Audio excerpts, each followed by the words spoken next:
Je m'interroge ce jour sur la question des irrégularités professionnelles, administratives, financières et fiscales subies par l'État et les transporteurs à travers le Bureau de gestion du fret terrestre au Cameroun.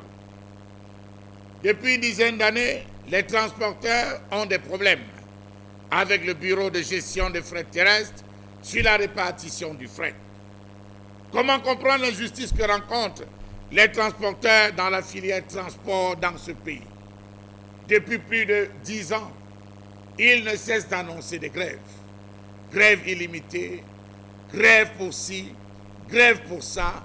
Chaque fois au moment, on lève le mot, il y a un mot d'ordre, on lève la grève, mais après on se retrouve avec les mêmes problèmes. Pourquoi les transporteurs de marchandises souffrent-ils dans ce pays? Comment comprendre les frais exorbitants et illégaux imposés à ces transporteurs?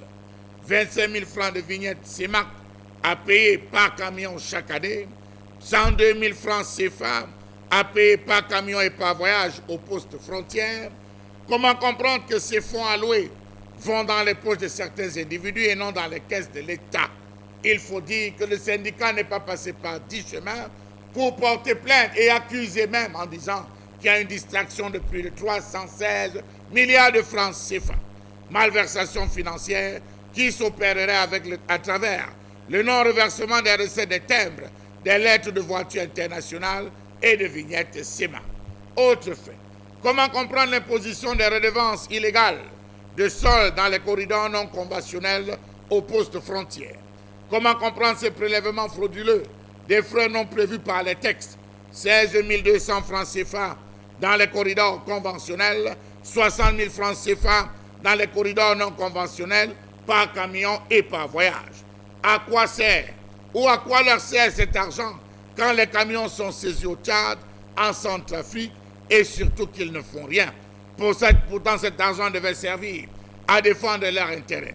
D'ailleurs, il faut le préciser, c'est l'une des missions du Bureau de gestion de fret.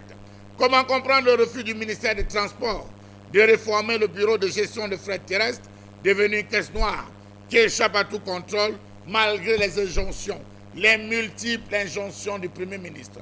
On a eu le cas de Philémon Yam, qui s'était penché sur le dossier, qui avait demandé à voir un peu plus clair. On a eu ensuite le cas de John Gouté, qui lui aussi s'est penché sur le dossier.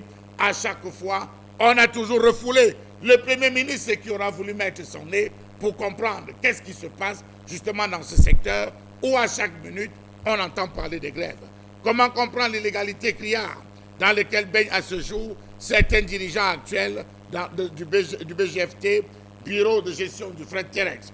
Comment comprendre le non-respect des articles 162 et 179 de la loi numéro 2012-001 du 19 avril 2012 portant code électoral qui aborde justement la question d'incompatibilité entre les responsabilités syndicales et publiques et politiques selon le Code du travail et de la Convention de l'Organisation internationale du travail.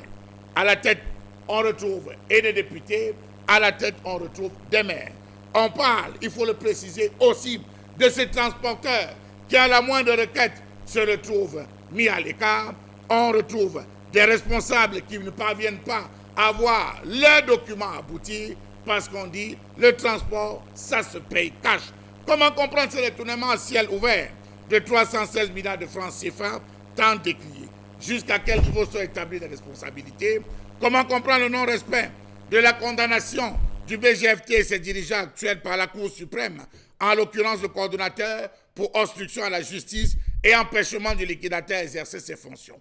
Le transport des marchandises se porte mal. D'ailleurs, ils ont fait savoir une grève illimitée. Elle se tiendra. Pourquoi ne pas résoudre un secteur aussi névralgique que celui-là lorsqu'on sait que tout ce qu'on a dans nos supermarchés, tout ce qu'on a dans nos supérettes et dans nos boutiques, si cela ne vient par le transport terrestre, ça vient par le transport maritime. Dans le secteur du transport des marchandises, même en termes de vêtements, même en termes de nutrition, même en termes de logistique, est forcément névralgique pour qu'on s'amuse avec les siens.